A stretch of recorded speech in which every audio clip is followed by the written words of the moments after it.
Good evening and welcome to News Channel 8. I'm Jerome Aegean, and here's some of the top stories we have for you tonight. An update on Humberto Delgado Jr. A man was shot in Harvey, and Bogo's entertainment report. These stories and more are up next on News Channel 8.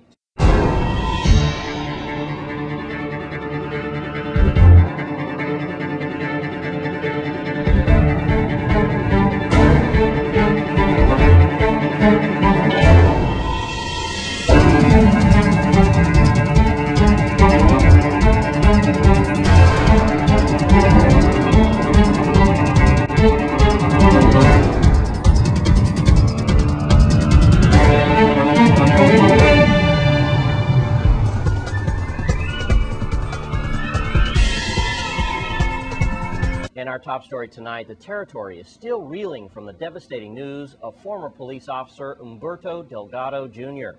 The St. Croix-born Army veteran was accused of killing a police corporal in Tampa Bay, Florida recently. News Channel 8's Wes Small files this report. Thanks a lot, Jerome. The story that is making headline news nationally and also, unfortunately, right here at home.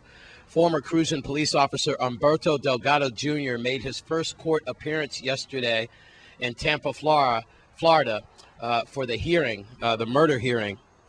And Delgado was accused of murdering 36-year-old Tampa Police Corporal Mike Roberts. Now, you see Delgado here flanked by many other Tampa prisoners as they're taken out of their holding cells. Unbelievable. Imagine all these prisoners waiting for a hearing at the same time. 3 members of Delgado's family were in court as well. And I just want to let you know that Tampa is having a horrible problem with violence and crime. They have seen several police officers slain this year, and this is the 3rd Tampa police officer to lose his or her life, even with a bulletproof vest. Now, before this horrible event happened, Delgado's only brush with the law was a speeding ticket, believe it or not. His family says he was depressed, also bipolar, on and off medicine, and also suffering from combat fatigue. But how could this decorated war veteran, or Army veteran that is, who served time in Fort Bragg, North Carolina, who never served overseas, suffer from combat duty? Was he then perhaps used in some type of experiments by the CIA, or was he involved in some type of tactical exercise that perhaps we don't know about involving terrorism, because that's something that they're looking at. Nonetheless, we believe that the system dropped the ball on Delgado. And who knows, we've got many, many more veterans coming home from overseas or from active duty. Also police officers, as they need counseling and housing, employment, and also medical help. We can only hope for the best with this horrible outcome. We want to remind you that Delgado leaves behind 3 children, just like Corporal Roberts had children as well. Just a sad, sad story. And unfortunately, the story is not going away. We are all over this one. Again, to tell you that former police officer from St. Croix Central High School graduate Humberto Delgado Jr. went through the first-degree murder process at his hearing in Tampa, Florida yesterday. I'm Wes Small for News Channel 8. And in other news, a man was shot in the Harvey area of St. Croix last night. Wes Small has more. Just a brief look then at the crime blotter. What happened last night around 11:20 in the Harvey housing area. We have a male and female outside of the female's house last night. That's when the female went inside of her apartment to check on the pot on the stove. So we have a 20-year-old male victim who was left outside, and then suddenly she heard a shot. The 20-year-old male victim staggered in after being shot once in his back. Here's what happened. 2 male Hispanic suspects we are looking for apparently accosted this 20-year-old victim, and he is from Williams Delight, so he was visiting the Harvey area.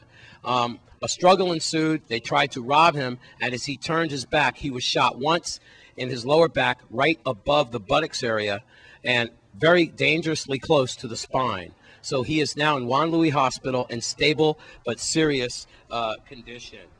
If you know anything about these 2 male Hispanics that did this assault in the first degree last night at the Harvey area around 11:30, then you need to call 911 immediately, 778-2211, or Crime Stoppers, 1-800-222-TIPS, 1-800-222-8477. That is a brief look at the crime blotter. I'm Wes Small for News Channel 8. Thanks, Wes. And recently, the Public Works Commissioner, Darryl Smalls, took the media on a tour of the Christiansted Bypass. Let's take a look. Presently, we're at the site of the entrance to the Christiansted Bypass, as well as the main roadway as we know it, as the extension of the Queen Mary Highway that comes in contact with the Christiansted Bypass or the Contentment Road.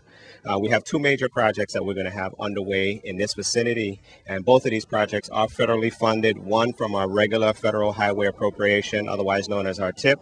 The other funding is coming from the stimulus package or our projects, funding that has been provided by President Barack Obama for funding to the territory. The territory did receive some amount of $18 million for federal highway projects, and this is just one of several projects that we have throughout the territory. At this time, I would turn it over to Mr. John Paul David, who will kind of give us a briefing as to both the status of the Christiansted Bypass, as well as our project of which we are standing on the site. Just to give a briefing on the Christiansted Bypass, this project is currently being evaluated. This third contract is for improvement works to the intersections. That is, at this point where we stand at the King Cross Street intersection, as well as the intersection at Gallows Bay near to Ice Cream Decadence.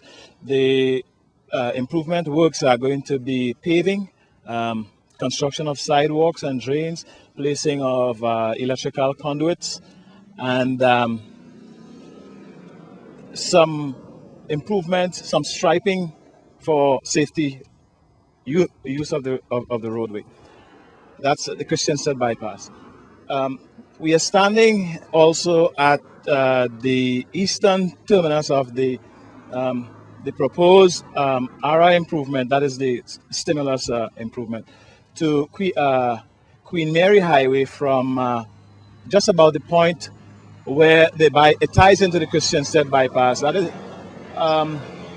at the end of the white historic wall to the western limit, just around Coolout Bar, the intersection of Peter's Rest. It's been a long time coming, so I'm sure that the residents of the Virgin Islands, especially on St. Croix, are looking forward to the final completion. I know there's been a lot of speculation that we've done our first two phases of the project. What a lot of people didn't understand was we had just recently completed that second phase.